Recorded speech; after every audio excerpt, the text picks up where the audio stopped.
नमस्कार। आइए बात करते हैं दिल्ली पुलिस के जो पेपर है फर्स्ट शिफ्ट का 14 नवंबर का, उसमें पूछे गए महत्वपूर्ण प्रश्न जो पूछे गए हैं। और जिस बच्चे ने ध्यान से तैयारी की है उसकी बल्ले-बल्ले हो गई। फर्स्ट ही पेपर बहुत अच्छा मिला। मैथ भी नॉर्मल पूछा गया है, रीज़निंग में थोड़ा आकृतियों का ज़िक्र ज़्यादा रहा है, बाद बाकी नॉर्मल रीज़निंग आई है। सबसे ज महत्वपूर्ण टॉपिक जो अब के रख रहे हैं ये दिल्ली पुलिस में कंप्यूटर है। कंप्यूटर का थोड़ा-सा सिलेबस इन्होंने घुमाया है, ठीक है? तो आइए बात करते हैं। अगर आपने लूसेंट भी पढ़ी है तो आप क्वेश्चन सही करके आ रहे होंगे सारे के सारे। तो पहला इसमें जो क्वेश्चन है, देखो ये वीडियो इसलिए भी ज़रूर रहेगा आपका, जो आने वाली शिफ्ट हैं उनमें भी आप क्वेश्चन जो पूछे जाएँ वो उससे जुड़े हुए क्वेश्चन जितने भी महत्वपूर्ण हो सकते हैं मैं बात करूँगा। पहले कोशिश करेंगे कि आपको इन क्वेश्चनों को दिखा दिया जाए जो इस वीडियो में मतलब इस शिफ्ट में पूछे गए हैं, ठीक है? तो पहला क्वेश्चन पूछा गया था, विशाल स्नानगार स्थित है। अब तक ये क्वेश्चन पूछा जाता था कि भाई विशाल स्नानगार गार का संबंध किस से है? लोथल से, हड़प्पा से, तो मोहनजोदड़ो से। तो ये मोहनजोदड़ो से होता था स्नानगार का संबंध, ठीक है? अब इसमें पूछा गया कि जो विशाल स्नानगार है, ये स्थित है ऊपर, नीचे, ठीक है? तीसरे स्थान पर, मतलब इस तरह से अंदर, बाहर, इस तरह के ऑप्शन दिए। तो ये एक कृत्रिम टीले पर स्थित था। यानी कि एक कृत्रिम टीले के ऊपर स्थित है, तो इसमें सही आंसर ऊपर वाला जो होगा वो आपको करना चाहिए था। दूसरा ही क्वेश्चन बहुत ही मोस्ट इम्पोर्टेंट पूछा गया था कि अंतर्राष्ट्रीय उपाधियों का अंत किस अनुच्छेद में है? तो इसमें आपको अनुच्छेद 19 का जो 19 है अनुच्छेद, उसमें उपाधियों का अंत है। लेकिन इसमें पूछा गया है अंतर्राष्ट्रीय उपाधियों का अंत किसमें है? तो अनुच्छेद 19 के खंड सेकंड में, ठीक है? किसी भी नागरिक को विदेशी राज्य से कोई उपाधि स्वीकार करने से रोकता है। पढ़ लीजिए एक बार। भारत अनुच्छेद खंड 2 भारत के किसी भी नागरिक को विदेशी राज्य से कोई उपाधि करने से रोकता है। तो ये तो क्वेश्चन पूछ लिया, लेकिन आने वाले शिफ्ट में क्या पूछा जा सकता है, मैं आपके लिए 2 से 3 क्वेश्चन बताता हूँ यहाँ पर। जो अनुच्छेद 18 का खंड फर्स्ट है, सभी उपाधियों को समाप्त करने का अधिकार देता है। किसको छोड़कर? इसमें एक ये भी आपको ध्यान रखना पड़ेगा, जैसे भारत रत्न, पद्म विभूषण, पद्मश्री उपाधियां प्रदान करना अनुच्छेद 18 के तहत निषिद्ध नहीं है। ध्यान रखना, अनुच्छेद 18 के तहत कौन सी उपाधियां निषिद्ध नहीं है, तो कल को ऑप्शन में दे सकता है भारत रत्न, पद्म विभूषण, पद्मश्री, कोई भी ऑप्शन बना के आपसे पूछ सकता है। नेक्स्ट क्वेश्चन है जो महत्वपूर्ण क्वेश्चन पूछा गया आपसे, अभी तो इसी के बारे में सुन लीजिए।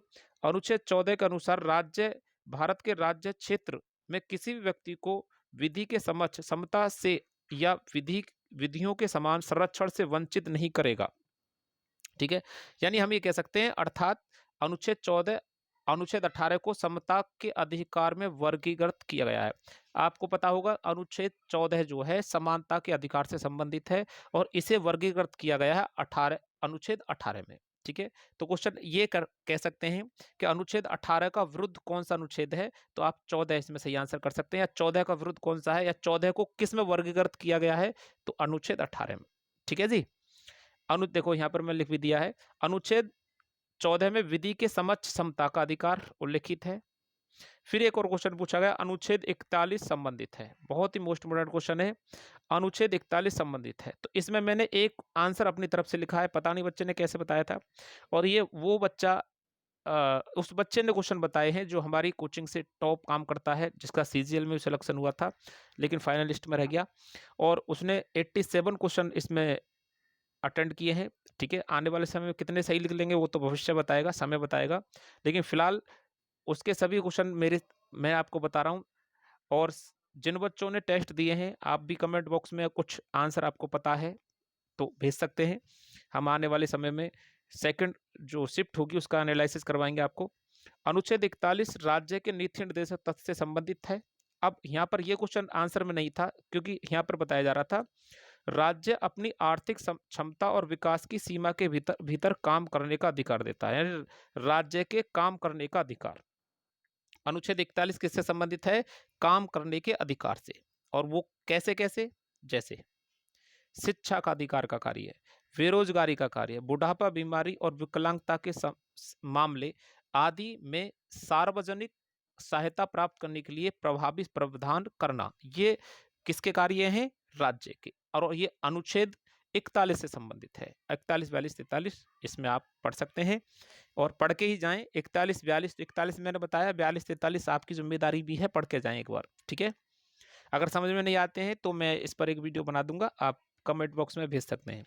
राज्यपाल की नियुक्ति किस अनुच्छेद के तहत होती है? तो यहाँ भी मैंने एक क्वेश्चन अपनी तरफ से जोड़ा है, अनुच्छेद 157। ये नहीं पूछा गया था, ठीक है, एक ही क्वेश्चन पूछा गया था।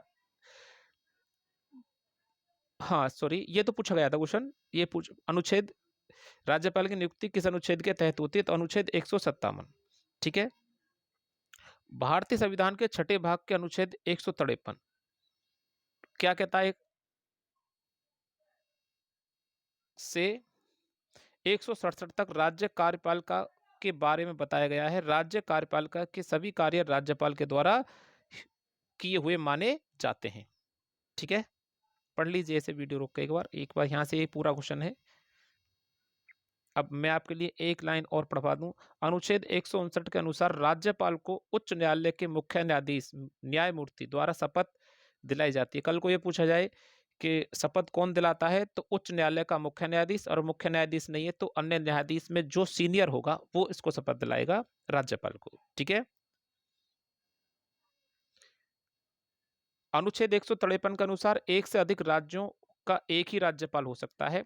यानी कि राज्यपाल की जो पद है वो किस अनुच्छेद में उल्लेखित है? तो 153। लेकिन एक से अधिक राज्यों का एक ही राज्यपाल हो सकता है, ये भी 153 में ही उल्लेखित है। ये किताब में नहीं मिलेगा, मैं आपको अपने अनुभव के साथ बता रहा हूं इसको।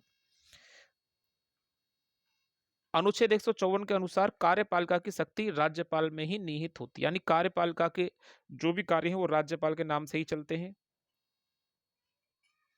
अनुच्छेद 163 के अनुसार राज्य की कार्यपालिका की शक्ति का प्रयोग राज्यपाल करेगा। यानी ये वही कह रहा हूं कि राज्य की कार्यपालिका की शक्ति का प्रयोग राज्यपाल करेगा, मतलब कि जितने भी कार्य होंगे वो राज्यपाल के नाम से होंगे। अनुच्छेद 163 इस बात को कहता है, इसमें इसकी शक्ति दी है अनुच्छेद 153 में। एक क्वेश्चन और इसमें दोबारा से नोट हो गया है। अनुच्छेद 155 के तहत राज्यपाल की नियुक्ति राष्ट्रपति द्वारा की जाएगी। राज्यपाल की नियुक्ति 155, 156 अगर हम बात करें 156 की,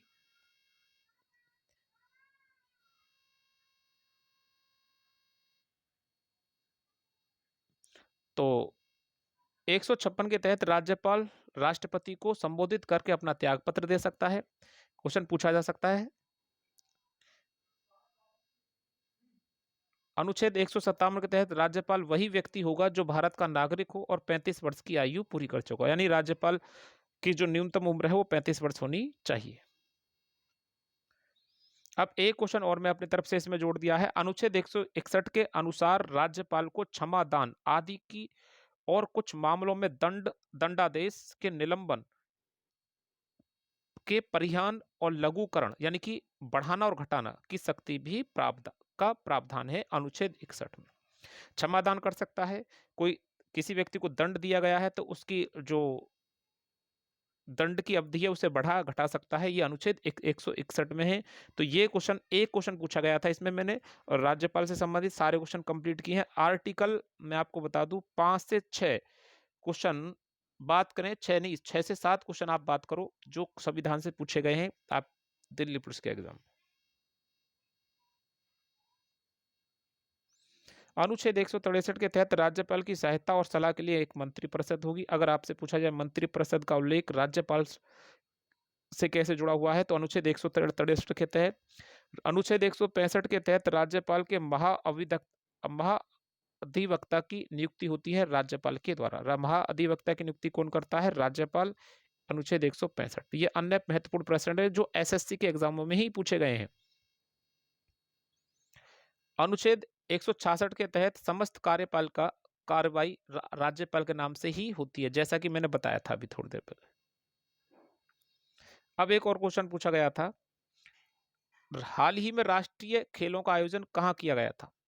राष्ट्रीय खेलों का आयोजन देखो ना, तो युवा गेम है, ये राष्ट्रीय खेल है, तो ये 37वें राष्ट्रीय खेल हुए 2023 में गोवा में हुए। ये गोवा लिखा हुआ है यहाँ पर, ठीक है, गोवा।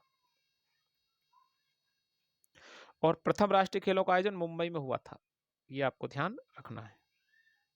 और ये कब हुआ था? 1940 में हुआ था प्रथम राष्ट्रीय खेलों का आयोजन। राष्ट्रीय खेल दिवस 19 अगस्त को मनाते हैं। यहाँ पर राष्ट्रीय खेल से संबंधित एक और क्वेश्चन है। 37वें राष्ट्रीय खेल 2023 का शुभांकर मोंगा है। ठीक है। 37वें नेशनल गेम्स में सर्वश्रेष्ठ एथलीट पुरुष श्री हरि नटराजन को चुना गया है। बहुत ही मोस्ट इम्पोर्टेंट क्वेश्चन है आने वाले समय में। जबकि जिम्नास्टिक्स जो रहे हैं, ठीक है, वो कौन है? संयुक्त प्रेसन काले और प्रणति नायक को संयुक्त रूप से सर्वश्रेष्ठ महिला एथलीट चुना गया है 37वें नेशनल गेम्स में। खेलो इंडिया यूथ गेम का 5वां जो संस्करण कहाँ आयोजित हुआ था? तो ये इसमें 5वां मैंने आपको दिया है, चौथा इसमें पूछा गया था। कौन सा पूछा गया था? चौथा संस्करण हरियाणा में हुआ था और 5वां हुआ था मध्य प्रदेश में, जो 30 जनवरी से 11 फरवरी तक 2023 तक चला था। 2023 में पदक तालिका में पहले स्थान पर महाराष्ट्र खेलो इंडिया यूथ गेम में 56 स्वर्ण और 55 पदक और 50 कांस्य पदक के साथ रहा है। ये भी ध्यान रख रहा है। महाराष्ट्र खेलो इंडिया यूथ गेम का जो 5वां संस्करण हुआ था ना 2023 में, उसमें सबसे ज्यादा जो पदक जीते वो महाराष्ट्र ने जीते हैं। ठीक है। लेकिन तुम्हारे इस दिल्ली पुलिस वाले पेपर में पीछे का पूछा गया है, 2004 संस्करण पूछा, ये 5वां संस्करण है। ठीक है। चौथा हुआ था हरियाणा में और जो 5वां हुआ है वो एमपी में हुआ है। और मैंने आपको जितने बच्चे हमारी कोचिंग से जुड़े हुए हैं उनको मैंने बता रखा है इनके बारे में, पहला कब, दूसरा कब, तीसरा कब हुआ, कैसे कैसे हुए।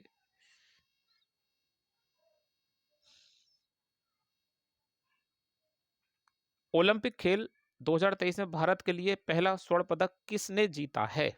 ये आपसे क्वेश्चन पूछा गया था। तो इसमें मीराबाई चानू ने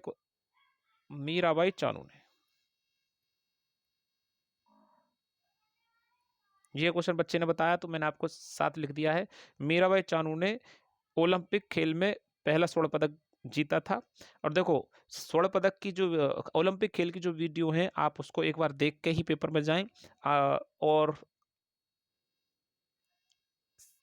क्वेश्चन फिर एक और पूछा गया था, किशन महाराज का संबंध किससे है? तो ये तबला वादक हैं। ठीक है। देखो 2 आपसे 2 से 3 क्वेश्चन ऐसे हैं जो कंटिन्यू हर पेपर में पूछे जाते हैं एसएससी के। एक तो वाद्य यंत्र से संबंधित है। ठीक है। एक लोक नृत्य से संबंधित है और लोक नृत्य के तो इसमें 2 पूछे गए हैं। ठीक है। एक सिद्धि लोक नृत्य पूछा गया था इसमें। सिद्धि लोक नृत्य ये गुजरात में मनाया जाता है। सिद्धि शायद धमाल था, सिद्धि धमाल ऐसे कुछ, अगर सिद्धि धमाल ही होगा वो। सिद्धि धमाल लोक नृत्य कहाँ से जुड़ा हुआ है? तो ये आप गुजरात राज्य से जुड़ा हुआ है। एक क्वेश्चन पूछा गया, देखो लूसेंट में लिखा गया रेहला पुस्तक के लेखक कौन है? ये पढ़ा हुआ स्टूडेंट ने जो नया होगा। लेकिन यहाँ पूछा है रेहला पुस्तक किस भाषा में लिखी गई है? तो वो अरबी भाषा में लिखी गई है, अरबी लेखक थे।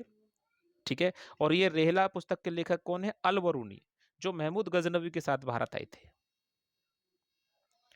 एक क्वेश्चन पूछा गया 86वां संविधान संशोधन संबंधित है।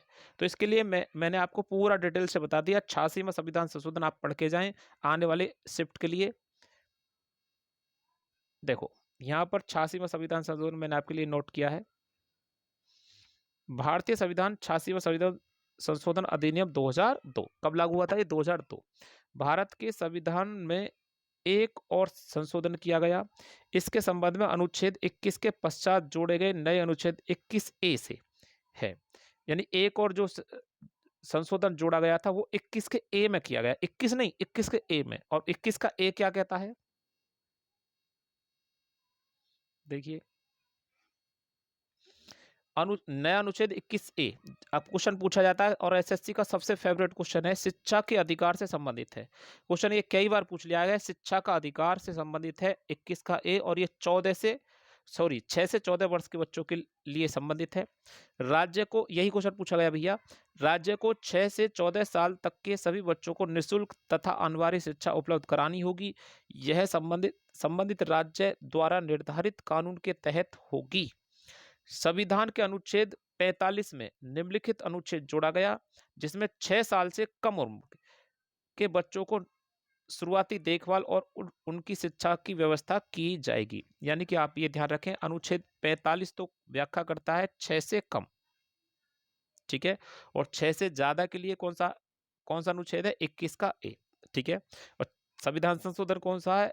86वां संविधान संशोधन। ये 3 बात याद करके आप पेपर में बैठिए, रिवाइज में ये क्वेश्चन आपका ठीक हो जाएगा। मगध पर शासन करने वाला पहला वंश कौन था? ठीक है, तो इसमें आप याद रख सकते हैं, एक ट्रिक है मेरे पास, हसीन मासुका से। कल को दूसरा भी क्वेश्चन पूछ सकता है मासुका से। तो है से बनेगा हरियक वंश था, ऑप्शन में होगा, सुंग वंश था, फिर नंद वंश था, फिर मौर्य वंश था, ठीक है। यहां मैं दोबारा से बताऊंगा इसको, इस चीज को दोबारा बताऊंगा, एक बार दोबारा सुन लीजिए, गलत हो गया थोड़ा सा। हसीन मासुका से, मासुका से। तो मगध पर सबसे पहले जो शासन किया था किस वंश ने किया था? ये नहीं पूछा मगध पर किस शासक ने शासन किया था, किस वंश ने शासन किया था। तो हरियक, हरियक वंश, है से बनेगा हरियक वंश, सी से बनेगा शिशु वंश, यहाँ शिशु वंश आएगा पहले, ने से बनेगा नंद वंश, फिर मा से बनेगा मौर्य वंश, सु से बनेगा शुंग वंश, यहाँ है शुंग वंश, ठीक है। कै से बनेगा कण्व वंश, और सै से बनेगा सातवाहन वंश। आप मगध साम्राज्य से संबंधित क्वेश्चन भी पढ़ के जाएं एक बार। 2021 के ओलंपिक खेल में पहला स्वर्ण पदक, ये मैंने अभी बता दिया, मीराबाई चानू ने जीता था। नेक्स्ट है मीराबाई चानू, हाँ ठीक है, मीराबाई चानू ने जीता था। तो एक सेकंड, आपको मैं बता दूं, इसमें 2 से 3 क्वेश्चन और मैं आपके साथ जोड़ रहा हूं। एक फॉरवर्ड ब्लॉक की स्थापना की, फॉरवर्ड ब्लॉक की स्थापना किसने की थी? वर्ड ब्लॉक, ये भी आप पढ़ के जाएं, सुभाष चंद्र बोस ने की थी। कब की थी, थोड़ा सा इस पर गौर करके जाना। एक नेशनल इनकम से क्वेश्चन था, नेशनल इनकम से संबंधित था। एक सिद्धि धमाल, मैंने अभी जैसे बताया था क्वेश्चन पूछा है, गुजरात राज्य से संबंधित है। और नेशनल अकेडमी अवार्ड 2021 किसे मिला था? तो पद्मा सुब्रमण्यम को मिला था। तो जी बच्चों, इतने ही क्वेश्चन मेरी जानकारी में थे, मैंने जैसा बताया आपको। मैं आपको बता दूं, पेपर बहुत ही संयम से और ध्यान से करना है, और जितना भी क्वेश्चन हो सकता है, रीजनिंग आपका वही है जैसे आपको पढ़ाया जाता है, मैथ भी आपका वही है जैसा आपको बिल्कुल सेम टू सेम आया है, ठीक है, जैसा बच्चे ने बताया। बस थोड़ा सा कंप्यूटर का सिस्टम जो बिगड़ा है, हल्का सा कंप्यूटर के क्वेश्चन उल्टे सीधे पूछेंगे। एक क्वेश्चन पूछा गया है, जैसे मैं आपको बता दूं, शिफ्ट के साथ शिफ्ट को शायद शिफ्ट के साथ था, शिफ्ट के साथ जो शॉर्ट की होती है उनसे संबंधित कोई क्वेश्चन था, ठीक है। जैसे एक केमिस्ट्री की बात करें तो क्वेश्चन पूछा गया था, कौन सी अक्रिय गैस नहीं है? तो नाइट्रोजन, ठीक है, एक नाइट्रोजन संबंधित क्वेश्चन था, कौन सी अक्रिय गैस नहीं है? तो उसमें नाइट्रोजन ऑप्शन था। सारी अक्रिय गैस होती हैं आवर्त सारणी में, जैसा आपको पता है। इसके बाद रोलेक्ट एक्ट पूछ लिया गया, रोलेक्ट एक्ट कब पारित हुआ था? रोलेक्ट एक्ट पूछा गया था, ये आपको ध्यान रखना है। तो इतने सारे क्वेश्चन मैंने आपके साथ साझे किए, लेकिन इस वीडियो में अभी क्वेश्चन रह गए हैं इस शिफ्ट के। एक ही बच्चे से बात हुई, नेक्स्ट जो वीडियो होगा सेकंड शिफ्ट का एनालिसिस जो होगा, उसमें मैं आपको सारे क्वेश्चन कवर कराऊंगा। और आने वाले समय के हिसाब से यहाँ पर वीडियो जब देखो तो आप इस विचार से देखना है कि मैं क्वेश्चन वो तो बताऊंगा जो है, लेकिन आने वाले समय के हिसाब से जो क्वेश्चन बन सकता है वो और आपको बताएंगे। तब तक के लिए धन्यवाद। और वीडियो ज़्यादा भी लंबा हो जाए इसलिए मैं यहीं पर रुकूंगा इसको।